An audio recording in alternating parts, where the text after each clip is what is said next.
Evidências da evolução, registro fóssil. O registro fóssil é valioso porque mostra que o mundo vivo não foi sempre como é agora. A existência dos fósseis mostra que existiu algum tipo de mudança. Os principais subgrupos de vertebrados são, em uma classificação convencional, peixes, anfíbios, répteis, aves e mamíferos. É possível deduzir que a ordem de evolução desses grupos deve ter sido peixes, depois anfíbios, depois répteis, depois os mamíferos, e não peixes, depois mamíferos, depois anfíbios e depois os répteis. A dedução é feita a partir da observação de que um anfíbio, como uma rã, ou um réptil, como um alligator, são formas intermediárias entre peixes e mamíferos. Anfíbios, por exemplo, possuem brânquias, como os peixes, mas possuem 4 patas como répteis e mamíferos, e não nadadeiras. Se os peixes tivessem evoluído para mamíferos e depois os mamíferos tivessem evoluído para anfíbios, as brânquias teriam se perdido e teriam reaparecido durante a evolução dos anfíbios. Peixes, anfíbios, répteis e mamíferos aparecem no registro fóssil na mesma ordem que eles devem ter evoluído.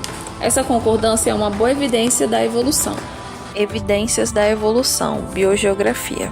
O estudo da distribuição geográfica dos organismos fornece informações sobre como e quando as espécies podem ter evoluído. A distribuição geográfica dos organismos na Terra segue padrões que são melhor explicados pela evolução em combinação com o movimento das placas tectônicas ao longo do tempo geológico. Grandes grupos de organismos que haviam evoluído antes da separação do supercontinente Pangeia, há cerca de 200 milhões de anos, tendem a estar distribuídos globalmente. Já os grandes grupos que evoluíram após a separação tendem a aparecer exclusivamente em regiões menores da Terra. A evolução de espécies únicas em ilhas é um exemplo de como a evolução e a geografia estão relacionadas. Por exemplo, a maior parte das espécies de mamíferos na Austrália são marsupiais, ou seja, levam os filhotes em uma bolsa, enquanto a maioria das espécies de mamíferos em outras partes do mundo são placentárias, nutrem os filhotes por meio de uma placenta. As espécies marsupiais da Austrália são muito diversas e preenchem uma ampla gama de papéis ecológicos, devido à Austrália ter sido isolada pela água há milhões de anos. Essas espécies foram capazes de evoluir sem competição ou troca com espécies de mamíferos de outros lugares do mundo. Evidências da evolução.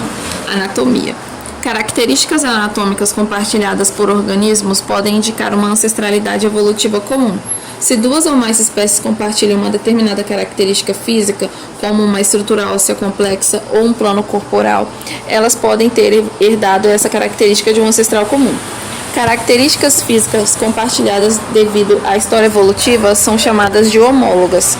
Um exemplo clássico são os membros anteriores de baleias, seres humanos e aves. Visto de fora, eles parecem bem diferentes, uma vez em que estão adaptados para funcionar em ambientes diferentes. No entanto, se você olhar a estrutura óssea dos membros, verá que a organização dos ossos é extremamente semelhante. É pouco provável que essas estruturas tenham evoluído independentemente em cada espécie. O mais provável é que o layout básico dos ossos já estivessem presente em um ancestral comum de baleias, humanos e aves. Evidências da evolução. Filogenia molecular. A filogenia molecular também é considerada uma evidência da evolução, uma vez que comparações de sequências de DNA permitem o agrupamento dos organismos utilizando-se de critérios de semelhança entre as sequências, o que mostra árvores filogenéticas que vão de acordo com a classificação tradicional. Portanto, a filogenia molecular é frequentemente utilizada para fortalecer ou corrigir classificações taxonômicas dos organismos.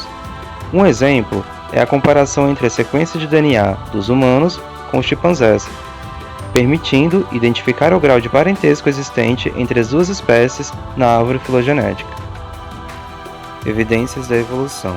Genética quantitativa e genética de populações. As genéticas de populações, juntamente com a genética quantitativa, permitiram compreender não apenas como funciona o processo de descendência dos organismos, mas também como modificar e selecionar determinadas características, visando assim o melhoramento genético de alguns organismos, principalmente no que diz respeito à produção.